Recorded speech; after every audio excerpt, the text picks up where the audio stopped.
Hello, friends. This is Pastor Christopher Murundi of the Lutheran Institute of Regenerative Agriculture, and it's been my great joy in these past months throughout the year 2023 to bring you these webinars throughout this year. It's been a lot of fun. It's kind of like we had originally thought about doing some sort of web conference, but the idea came, well, why don't we just keep interviewing people and doing these webinars one after the other? And it's been a lot of fun. We've been interacting with a lot of really neat people and hearing a lot of different perspectives on agriculture, on rural community, on Christianity and farming and all those sorts of things. That's been absolute blast.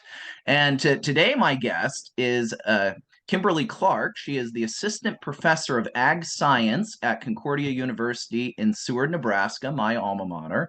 And if you've been following our other social media avenues, you saw that just a couple of weeks ago we had a group of students from Concordia Seward come out and kind of an informal visit and take a look at what we're doing out here. And we're very excited to see that relationship between what we're doing out here in Southwest Iowa and Concordia Seward's fairly new, and we'll have Kimberly talk a little bit about the history of the program, fairly new ag program. And it's an exciting thing to have an agricultural program at one of our Concordias and start having that conversation between Christian faith and how we how we do what we do in the fields and the farms. So it's a wonderful joy to have you with us today, Kimberly. Thanks for joining us. Thanks for having me. It's a great pleasure to be on the program. Let's start out by hearing a little bit about yourself and a little bit about the Concordia Ag program. So if you want to kind of give your own, well, I guess whatever order you want to, but if you want to talk about your own background, what led you to this place, to this office and position at Concordia Seward, and then a little bit about Concordia Seward's ag program. Actually, you can talk quite a bit about it because I think it's important for our listeners to kind of hear what you guys have been putting together there at Concordia Seward. So I'll start with my background and how I ended up at Concordia, and then I'll transition into the ag program, how that all started and where it's at today. My husband and I have been in Seward since 2009. Shortly after we got married, we were looking at where do we want to be to raise a family. And while I did my undergrad and graduate degrees at UNL in Lincoln, the city life wasn't for me. When you grow up in a town of 400 to 500 individuals going to a town of, a 250,000, that's a big size difference. And my husband was in the similar boat. He grew up in a smaller community as well. And so we looked at communities outside of Lincoln. We were both working in Lincoln at the time, and he still today commutes to Lincoln. But we settled on Seward.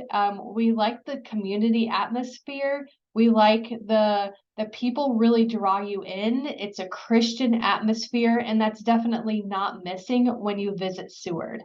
And so we moved to Seward in 2009, and we've been here ever since. We have 2 young children, and we all love the community, great friends, the Christian perspective. Very easy to interact with your neighbors and people across town. And prior to about 2 years ago, I was commuting into Lincoln for work every day. I was with the University of Nebraska Lincoln for a number of years. And then prior to that, I worked with the Commodity Checkoff Board. And so commuting into Lincoln, not a big deal. When you have small children, they can get sick, something comes up. So then you have the commute from Lincoln to Seward to pick up the children. And while I loved being in the university and educational setting, there was something missing, something beyond me being so close to my children. When you come from a large university of 25,000 students that focuses on multiple areas of teaching, research, and extension, you only get to know the students at a certain level. And even the faculty at a certain level based on how frequently you're working with individuals and collaborating on different projects. And so when I heard Concordia was getting an ag program, interestingly enough, being in a small community, I sent my CV, curriculum vitae, to a dean of the campus. And I said, I heard you're starting an ag program. If you're looking for faculty, I'd be very interested, and I feel I'm really qualified. And Dr. Dennis Brink, who is also an ag science professor, one of my colleagues here at Concordia, was retiring from the University of Nebraska-Lincoln, and he stopped me in the hall. We were both at UNL in the same department, stopped me in the hall and said, your CV came across my desk. And he said, you know that I'm on the board and part of starting the ag program. And so right now we don't need faculty, but in the future, as the program grows, I think we would definitely be interested. And about 3 years ago, Dr. Brink reached out to me. They started the program 4 years ago now. And about a year into the program, they were ready to hire full-time faculty. And so he reached out to me and asked if I was interested in evaluating the mission and Christian focus of Concordia, where I was at with my family life, within my career. It was a great move to consider for me. And so I submitted my application and went through the interview process, and praised the Lord that the committee and the college, the university, extended an offer to me. And so I just completed my second academic year teaching here at Concordia. And it's been a great blessing being in not only in the ag program, but just on a campus that is community-based. And I know I've mentioned that word several times, that Christian perspective that you can really draw in, and seeing how students and faculty and everyone really embrace their faith and make it kind of the center theme around academics. So what, I mean, you weren't there necessarily. Well, I mean, you were kind of there on the ground floor, but you weren't in the program on the ground floor when this program got started. What was kind of the impetus, as far as you understand, for getting this going, and how has the program kind of blossomed in the last 4 years? So I think the discussion to start the program was really an evaluation of maybe what was missing from Concordia, Nebraska, and what programs the campus could benefit from. And with Seward and surrounding communities and counties being so agriculture focused, um, starting an ag program just made sense. Now, it didn't start that easy. There's a lot of background work that came along with that. You know, gathering input from the community and ag businesses in the area to find out, would you provide support, whether it's hosting tours or interns, or even financial support for an ag program. And so there was a lot of back work that went into inquiring if this was a program that would be feasible and be sustainable on Concordia, Nebraska's campus. And so through some background work and committee work, it was met with a great positive response to have the ag program. And so the ag program just completed its 4th year, so it started 4 years ago, and it's been a great response from families looking at the program for their children, and students interested in the program themselves, and even future generations and inside and outside of Nebraska. It's so great that a small campus has an ag program. This is exactly what I need. It's what I've been looking for. And so it's really been a blessing. And so as of last week, we had graduation. We have graduated 3 students from the program. We had 1 student who graduated last May that accelerated through the program. He was already a student on campus and changed his major, and it worked out. He was able to be our first graduate of the program. And then last week, during graduation, we graduated 2 additional students. So 3 graduates of the program as of now. And next May, we're going to graduate another 15 to 18 students. And so really significant growth there. And so our class sizes that we're starting every fall are right around that 20 to 24 students, but we don't want it any larger. There's always room for growth. We, as a instructor and faculty, I like the manageable classroom size, which is another reason that drew me to Concordia of a smaller classroom. I get to know the students. I'm able to meet their needs better. I know their name at the end of the semester, you know, even within a day or two into their coursework. And so really that small classroom size allows us to provide the hands-on experiential learning that is difficult on larger campuses. So what does the program then kind of look like? What choices do they have for majors, or concentrations is probably the better word, and maybe majors as well. And what kind of classes, and don't necessarily have to go through a list of all of them, but what kinds of classes do they take in the program? So I'll kind of talk about I'll talk about the holistic ag program first, and then I'll break it down into the ag science specifically. Our ag program overall has an ag science major, an agribusiness concentration, where a student would focus on a business major and then have the concentration in agriculture or agribusiness. We also have ag education, and that is new as of this past fall. We just received accreditation from the State Department of Education to have our ag ed program. And so now we are the second university in Nebraska to have ag education, which is great because the other university that offers ag education, again, a larger campus within a city, and that's not what every student needs or wants. And so being able to offer the ag ed program, smaller community, smaller campus has been a blessing. And then we also have students that can take an ag science minor. And within the minor, they can have whichever major they choose, and then they have about 18 hours of coursework in the agriculture side to receive their minor. And we do have a number of students that are taking that opportunity because they see the importance of maybe knowing the business side or knowing the communication side, or majoring in another area, but that everything is kind of tied around agriculture in some aspect. No matter what industry we're really working in and looking at.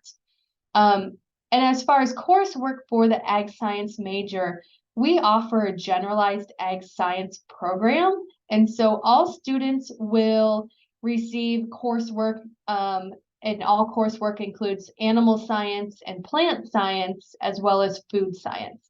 So all of those sciences are tied together. And the analogy I like to use for our reasoning behind that is, if you think about what we use to feed our animals, it's the plant science side. So we need to be able to grow high quality plants and forages to feed our livestock. And then using those feeds and forages, we feed our livestock, produce a healthy animal, and then we raise that animal for our food production. It's all part of the life cycle. Now, within those 3 sciences, we can remove one of those tiers, say from a 3-legged stool, and that stool is still going to balance. It'll be a little wobbly. It'll still balance. But once you add and have that 3rd leg in there, or the 3 sciences together, students really have that general ag perspective and that well-rounded agriculture education. And as this program was being created, some of the groundwork was understanding from the employer's perspective, what type of education and skills should students have with a bachelor's degree? And the general consensus was, if they have a well-rounded understanding of agriculture, we can specialize them in a specific area of agriculture. And we're happy to train them in a specialized area of agriculture, but we want that foundation. We want each student to have that foundation and that starting of the framework, and we can build on from there. And so our ag science courses include animals, plants, and sciences all together.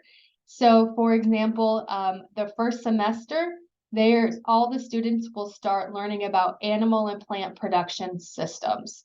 So what does a system look like? So from the plant side, when do we plant the crop? When do we order seeds? When do we harvest?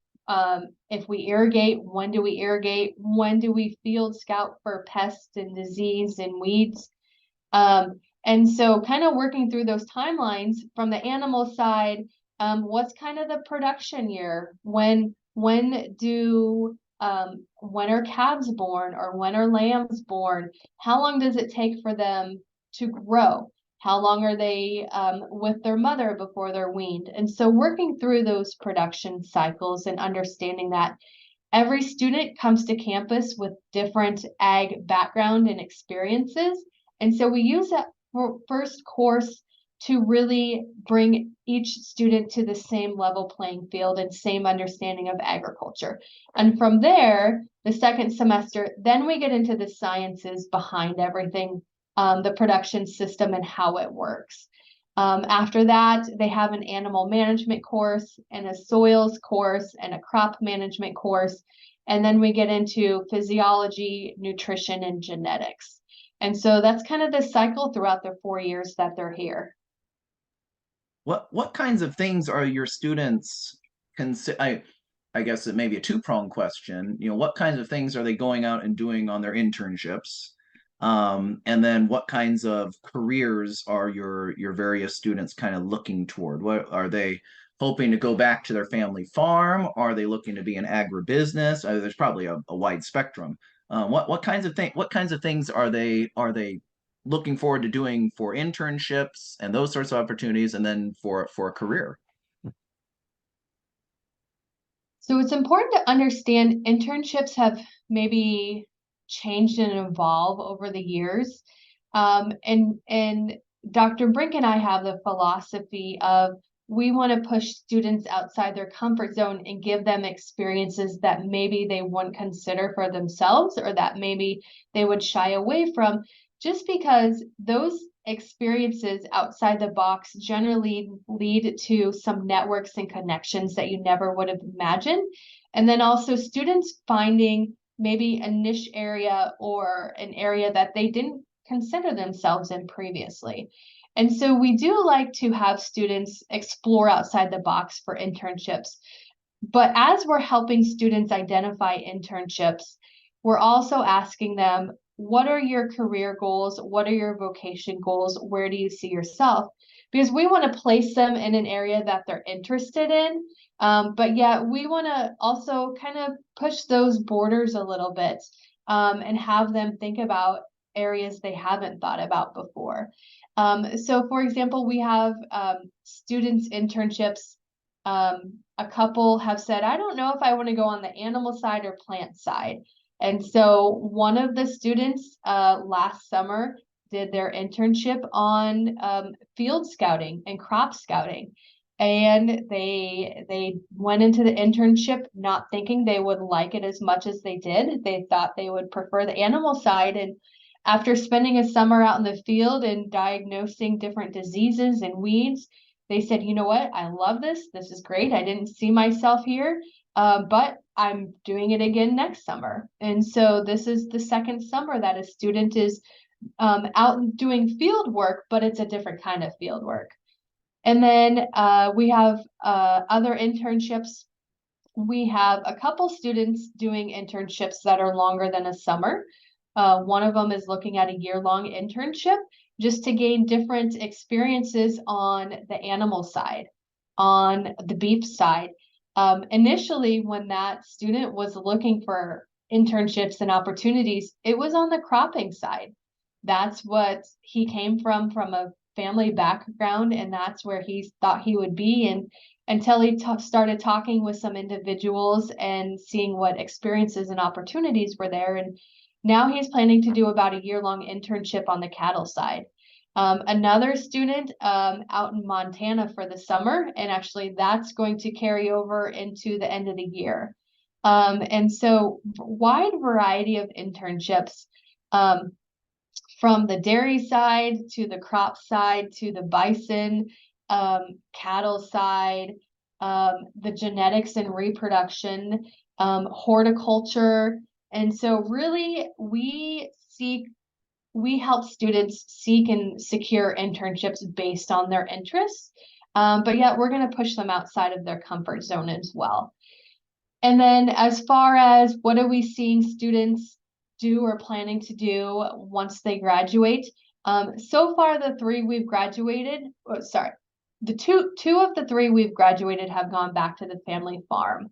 And then we have a third one who, and this is the same student who thought they were interested in animals, but spent a couple summers in the field. That student is working in a research and development on the crop side and is really enjoying it. A couple of them are planning to start their own business on the horticulture side, and so starting a greenhouse with year-long fruit and vegetable and flower production. So that's pretty cool. And then others planning to go back to the family farm. One of our students is exploring some value-added processing to goat milk, and so what opportunities there are there. And so seeing a very diverse group of students with different interests and opportunities that they're looking to explore after graduation. Yeah, that's really and that's really cool. And I think as a program on a small Christian liberal arts college or university now, rather than it. I would think, at least, and maybe you can comment on this, as contrasted with a big university where you can be a little bit more siloed.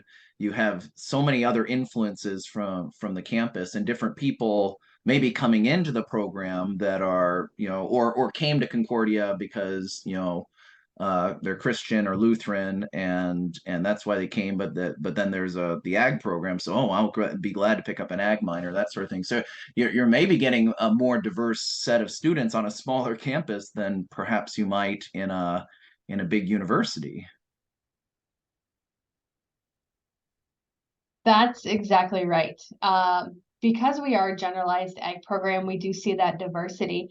Versus if you go to a larger campus, students do have to pick a specialization or a concentration to focus on, whether it's the animal side. And even within the animal side, there's maybe 7 or 8 different options for concentrations.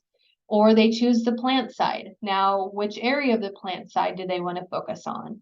Or there's the food science side. Which area of the food science do they want to focus on? And so students really have to know exactly what they want to focus on and specialize within their coursework as they're working on their bachelor's, which has limitations of itself.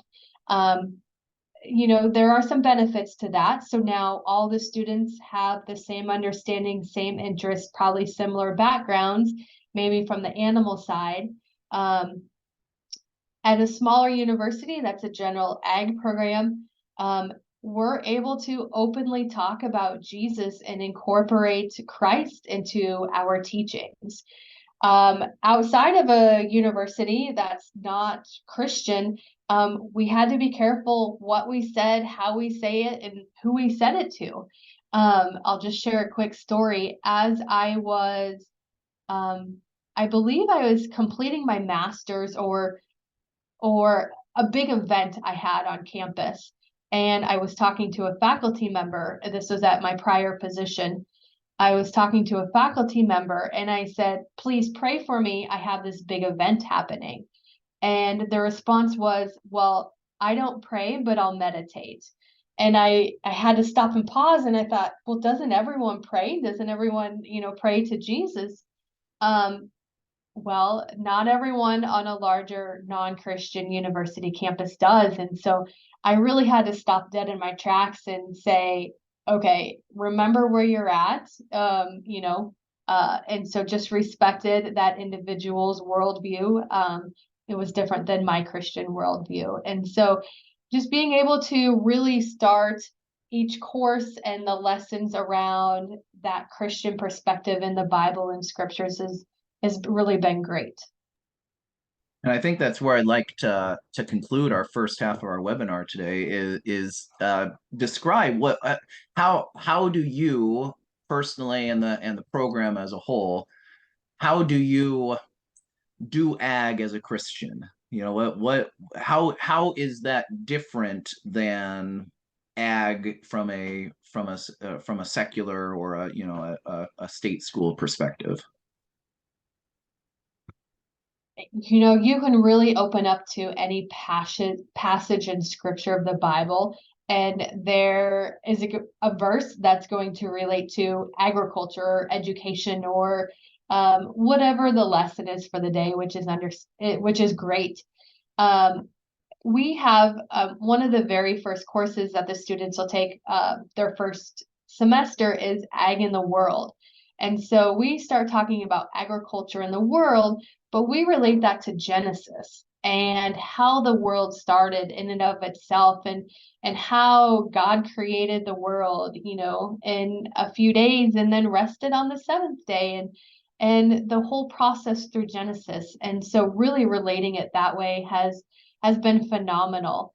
Often within our ag courses, I remind the students and we have discussion about God provides us these resources and we need to be good stewards. It's when we are not good stewards or we become too greedy that God really reins us in and pulls us back and says, I didn't intend for this to happen. And the analogy that I like to use is we can continue to add nitrogen to the soil to try and increase our yield on our crops. But at some point, that crop can only take up so much nitrogen. And that's God saying, I provided nitrogen for you for a healthy crop, but now you're starting to become greedy because you want an even larger yield. And that's not my intent. And so being able to relate the coursework on that level to the scriptures and how we can live our life as good Christians while in agriculture is just remarkable and heartwarming in and of itself. Thank you so much for that. We've been speaking with Kimberly Clark. She's the Assistant Professor of Ag Science at Concordia University in Seward, Nebraska. We're going to have a second half of this webinar that we'll be recording right immediately, and I'll be posting it up a day or two after this one. And we're going to get more into the nuts and bolts of what that looks like, kind of what challenges that face agriculture, the interaction between different alternative agricultural techniques and all those sorts of things. We'll kind of go into more nuts and bolts in the second half of our webinar, so don't miss that. Thank you so much, Kimberly, for being our guest today. Thank you. It's my pleasure. The Lord be with you, my friends. Certainly take the time to check out our second interview, and definitely continue to pass these webinars along so that more people can see and learn. God's blessings.